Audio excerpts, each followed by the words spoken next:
The statements and opinions expressed in this episode are those of Dr. Sigman and his guests, and do not necessarily reflect the views of Veradigm. It's time to do healthcare smarter. This is Smart Medicine, hosted by Dr. Scott Sigman and powered by Veradigm.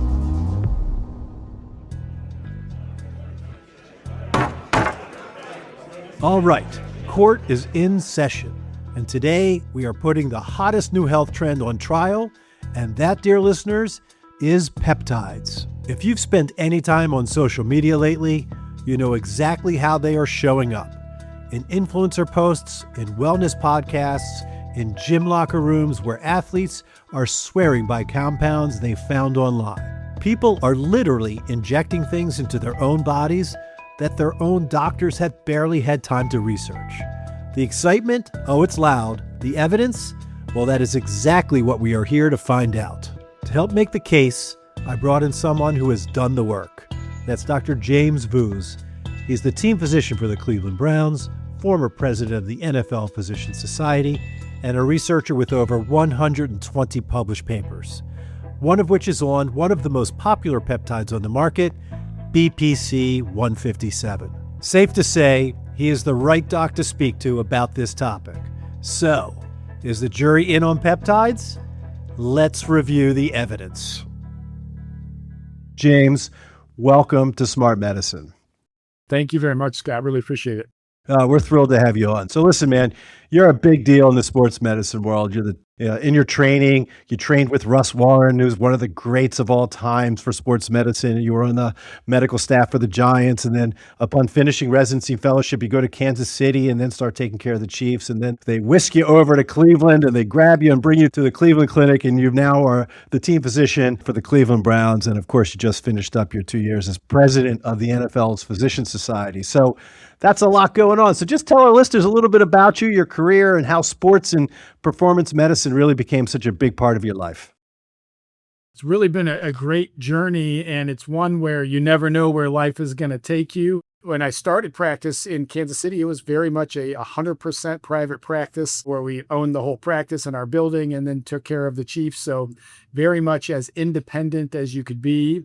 And then coming here to university hospitals and Case Western into as academic of an environment as you could possibly be has allowed me to swim in both pools, and then having a wonderful experience at Hospital for Special Surgery really helped give us a great research foundation and a big innovation foundation. So taking all of those life experiences has really allowed us to jump into exploring new technologies, and stem cells and these regenerative different properties here are one that we've had a lot of excitement about recently.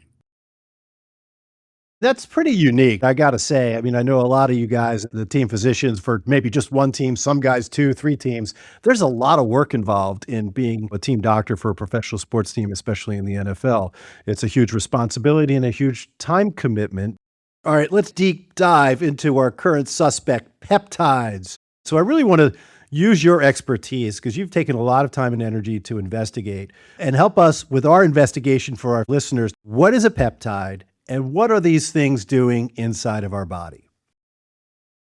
Peptides are all around us all the time. In the simplest form, proteins are broken down into what's called amino acids. And so peptides are just small chains of amino acids that are all throughout our body. And for example, peptides we think about all the time, insulin or our GLP-1 medications for weight loss that everyone's using are well-known, well-studied peptides that are examples of what our body produces or what we use in our body. So in our current form that we're talking about in our musculoskeletal world, there are types of peptides or those amino acids that have a suggestion of improving muscle growth or muscle healing. All right, terrific. That is as basic as it gets. My mother, Judy's going to completely understand it, right? So the thing is, if you think about insulin, for example, or then even the GLP-1s, you made a very important point. These have been very carefully studied. They've been through a rigorous randomized controlled trial process through the FDA, looking at both safety and efficacy, which have allowed them to be able to be used commercialized for most of our patients. Now let's talk about some of the latest hyped peptides that, as physicians in the musculoskeletal world, you and I get the question every single day, right? Should I be taking these medicines? But give us some examples of some of these hyped peptides that we're hearing about all the time. I think the one that's out the most is the BPC 157 is the one that's out in the literature the most. There's another 4 or 5 that have kind of crept onto the market. And the interesting part with peptides is that people ask, do they work? The question is, we don't know, and maybe not, we don't know. There's not data for us to say one way or the other. And I think that's the unique part. And now that's upon us as healthcare providers is we hear all this anecdotal evidence. We talk with our patients that have utilized it. But when you go to the literature, there is really no clinical trial or human trial that have shown they deliver what some of those laboratory studies have shown. I want to stop here for a second, because what James said about the evidence is striking. And there's another piece of context that makes it even more so. When most people hear the word peptide today, their brain goes straight to the most famous peptide right now, GLP-1, a medication that has genuinely changed how we treat obesity, diabetes, and metabolic disease. And these, semaglutide, tirzepatide, they are peptides. FDA approved, decades of research, clinical trial data that changed medical practice. So in the mind of the public, peptides work. Peptides are the future. And that belief, that halo from GLP-1s, is fueling the larger conversation. Google searches for the word peptides went from 1.3 million a month in 2024 to 8 million a month in 2026. That's not science driving that number, that's culture. The longevity market, one of the fastest growing in healthcare, and social media. Now patients are thinking that if one peptide transformed millions of lives, maybe the one in the vial they found online will do the same for their knee. And that's where it gets uncomfortable for those of us in clinical practice. Because that patient that was looking online, they're already sitting in your waiting room, which means the physician has to be the one who knows the difference, not to shut the conversation down, but to lead it. We recently wrote a review article. Going in, I thought I was going to deep dive and find all of this human data and really realize there's a lot of lab data and a lot of potential. But so to say you should or shouldn't use it, I think we're still sitting on the fence with it. So I think that's one of the most important things to say is not that anyone's being negative about it. We just haven't proven it one way or the other. So if you want to make a scientific declaration or be able to put some evidence behind it, we just still need the evidence as to which way these go.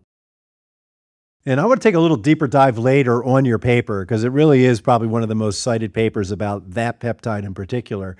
So the rise of the peptides, like where did this thing come from? I mean, you call the rise of some of these peptides its own marketing case study, right? What do you think fueled this explosion within social media about something that really hasn't been clinically studied, yet everybody wants to use it?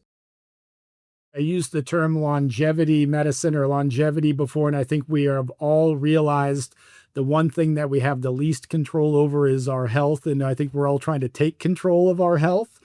And so I think that desire of finding what's out there, what's natural for my body, how can I help my body heal, has really driven the craze around peptides. And it's amazing what some of the testimonials and stories can do without being pushed out by a large institution or a pharmaceutical company. So it shows you how these things can take off. And I think what it's proving more than anything is we are all looking for what's the safest, healthiest, most natural way for us to avoid injury or recover from injury when it happens. It really seems as physicians that we've sort of lost control of the narrative for these peptides, and the social media influencers and celebrities are really dictating the conversation. So I'm really hoping that this episode in particular is going to shed some light on that for our fellow physicians that every day are managing these questions, but then also to try and help educate our patients so they understand what the reality is of these peptides. What we can say now versus maybe what we might be able to say in the future. So we'll briefly talk about your FDA mesenchymal stem cell trial, but you're following all the rules, okay? You're a principal investigator. This is this cool new way in which we're hopefully going to be able to demonstrate long-term positive results for patients that have osteoarthritis of their knee, for example. but it's been going on for years. And literally, your cultured cells are not even clinically available. Yet you can go online today and buy peptides from a compounding pharmacy, and they're literally available online. So it's got to be frustrating for someone as a clinical scientist, as you are, a principal investigator, really trying to prove the science. And yet this is also what you're dealing with on a daily basis.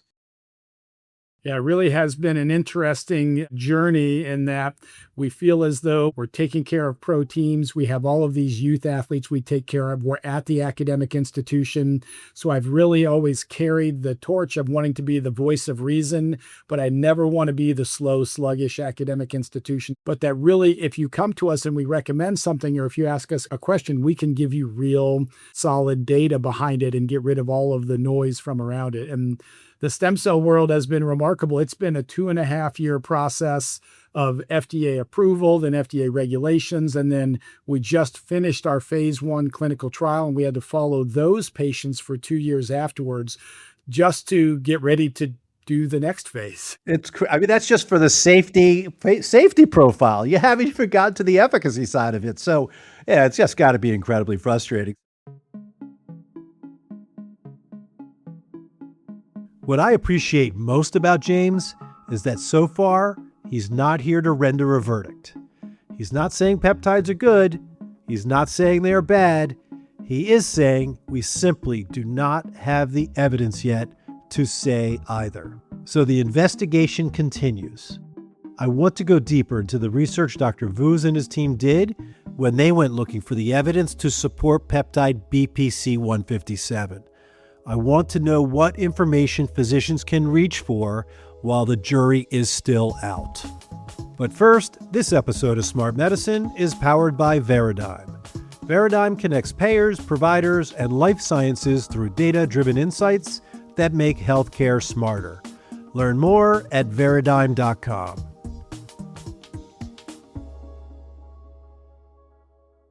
All right, let's get back to peptides. So now we need the evidence, all right? Let's go through and see if we can come with a verdict here as to what the future is for these.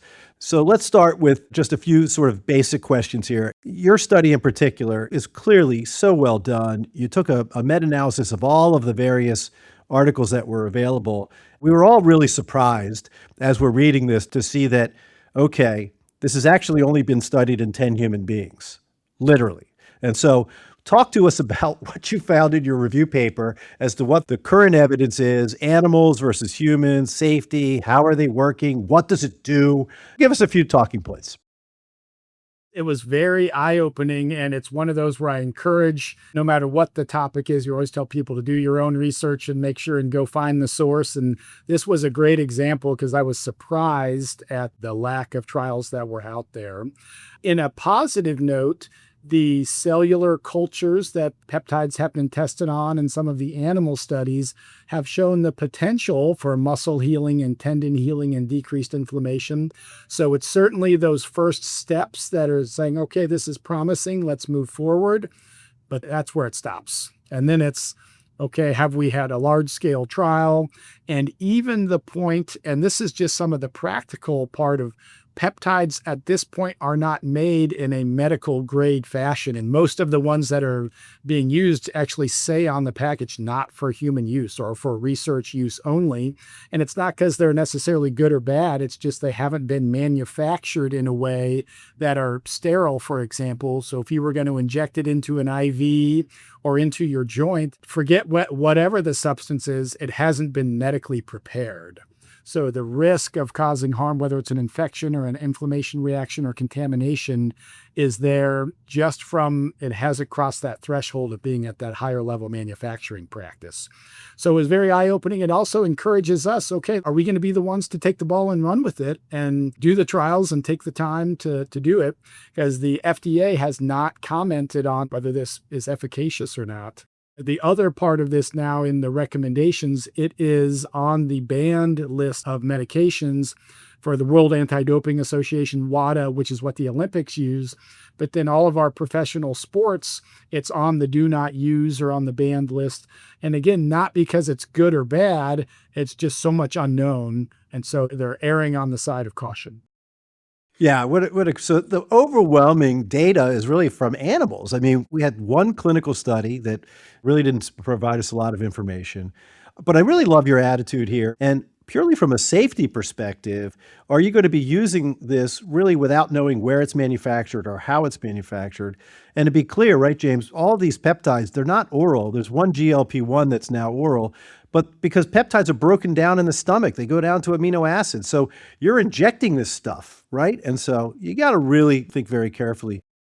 So at this point right now, in 2026, BPC 157, James Voos' recommendation is Yeah, at this point, so the first thing I'll tell is if you're in an organization where you require to be tested for your sport, I cannot recommend using it. So that's one of making sure that you understand what the rules of engagement of, if you're a competitive athlete, what are the rules of engagement of your sport? So that's number one. The second is I cannot tell you that this works or not. I can't give you the data one way or the other. The third, as I say, it is not prepared in a sterile fashion. So if you're going to let somebody inject this into your body, it's at your own risk, particularly into your vein or into a joint. The other part I say, which I believe with a lot of things that our players or patients may ask, should we try this or should we try that? It's like, you want me to be the voice of reason. We're the licensed orthopedic surgeon here. You don't want us to be the ones making the risky experimental decisions. So I would rather give you sound advice, and where you may have some stuff around the edges from other folks, you don't want your board certified orthopedic surgeon to be the one making the risky suggestions to you.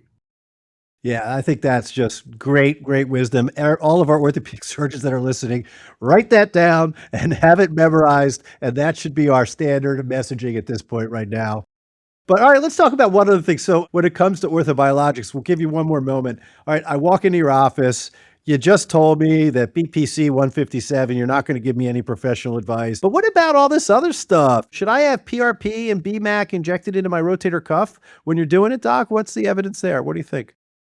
Yeah, I really take a three-step approach with people. One is, first, what do they want to accomplish? You want to play tennis? Do you want to hike? You just need to get through the workday. And so that first part is starting with a target of what are your goals or what you're trying to accomplish. So we work through that, and is my workout program good enough or is it too much? And so that's number one, is just the nuts and bolts of what you're trying to accomplish. And that probably is as important of a part of the conversation as any.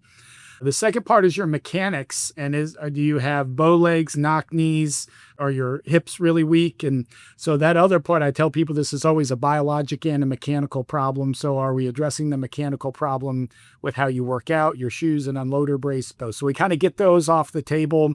And again, probably as important as the third.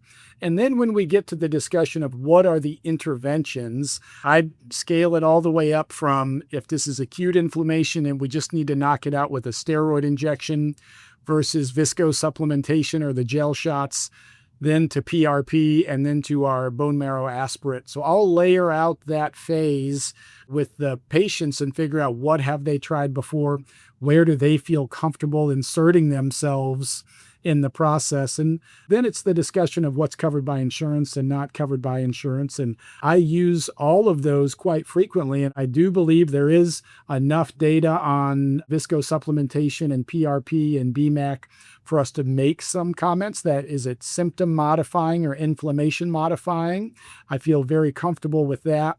The statement that it is going to regenerate or regrow or such, we certainly stay away from those statements. But at the end of the day, I use the term, if we can make your knee a quieter knee or a happier knee, we have this menu where there is enough data for us to discuss where you want to insert yourself onto that spectrum. Outstanding. So listen, James, you take care of a professional sports team and you're so dialed into performance medicine. And so much of what we talk about is about therapies and cutting edge science, et cetera.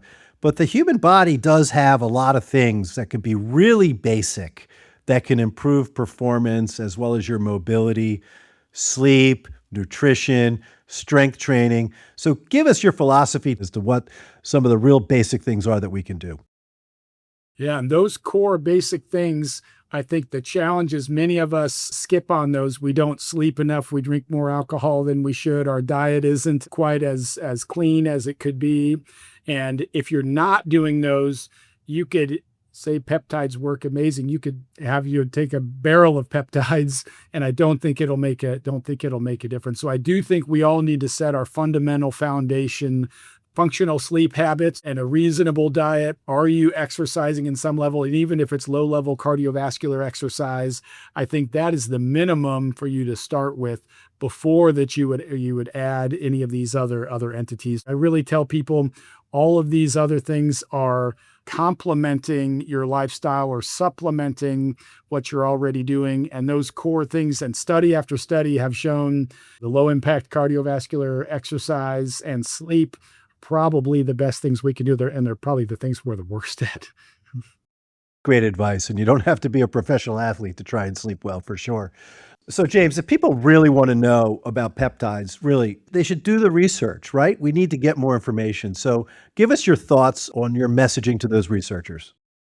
And we are equipped now more than ever to provide evidence and do very comprehensive studies for our patients when anything new comes out, whether it's a new helmet or a new type of injection. And in the case of peptides, it's our responsibility, with the demand from the patients, with the request from our patients, to go and be the voice of reason and do the studies, do the clinical trials to show whether something works or not. And if it doesn't work, how do we improve it? How do we make it safer and move the ball forward? So as healthcare professionals, I think the burden is really on us to serve our patients and to do those tests and discover how these things can best help. And I think what we'll find is hopefully it will lead us into additional information or further studies. While one thing may work or not, does it open the door for us to discovering another type of treatment that can help you? Awesome. Give us a summation of where you think it's 10 years from now, right? We're doing all of this biologic experimentation.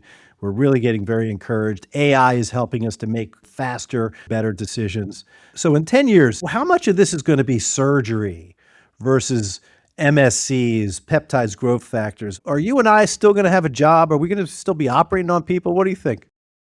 Yeah, it really does make you have to look ahead and decide how to prepare yourself for the future. I do think it encourages you, even if you're not going to employ the use of them, you really need to know all about it. And it's just like whether you believe in using robots in surgery or not, I think if you ignore it, you're going to be behind. So at least understanding it is very important. But I do believe with the use of our wearable technology and able to measure physiologic parameters, for example, we will optimize how we train. And does that reduce injury or reduce fatigue up front? And then as we continue to learn our different recovery endeavors, and even using thousands of year old things like cryotherapy or cold plunges, those type of recovery modalities, whether it's the use of the laser or cryotherapy, that type of recovery, I think we will continue to improve. And then I think our next step of this, and one of our other clinical trials we have going is, for example, in an ACL tear, right now we still have to steal from you. We have to take your patellar tendon or quad or hamstring to make you a new patellar tendon. I think the next phase of this is the tissue engineering side of harvesting those cells, growing them on scaffolds, and can you repair or scaffold, whether it's your rotator cuff or your ACL? So I think that's the next step. And we've just finished our animal study, a pig trial on ACL scaffolds with the cells and a collagen scaffold. That's been very promising. So my goal at the end of my career, ACL surgery is the number one thing I do. And I say, if I can retire without stealing somebody's tissue to redo their ACL, that would be a very satisfying accomplishment. So I think we're on that path. I don't think they're ready to get rid of us yet, but I think we may be performing more biologic surgery than metal and plastic surgery. So I envisioned you, when you're my age, here's what's going to happen. You're going to have taken the scaffold to create somebody's new ACL. You're going to be sitting in the back of the room while the robot's going to be installing that ACL scaffold into the patient, but you'll still be there. You're still going to be in the room taking care of patients. So My personal belief is that we need to get earlier in the disease process, and the more of these things that we can identify, we can modify that disease process rather than just doing symptomatic treatment.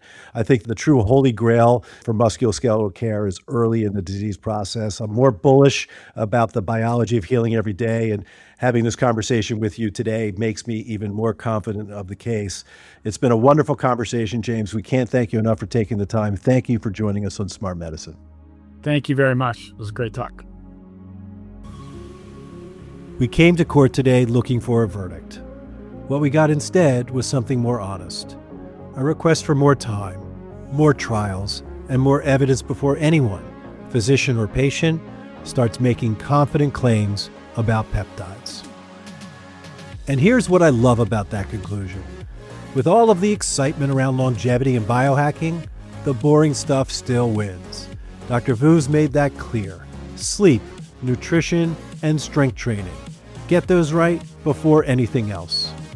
Sometimes the smartest thing that we can do is ask about what a patient ate this week before we discuss what peptides will enhance their performance.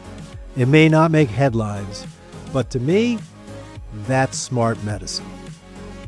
Thanks so much for joining us on the first episode of Season 3. We have a tremendous season ahead, so follow the show and don't miss an episode. I'm Dr. Scott Sigman, and I will see you next time.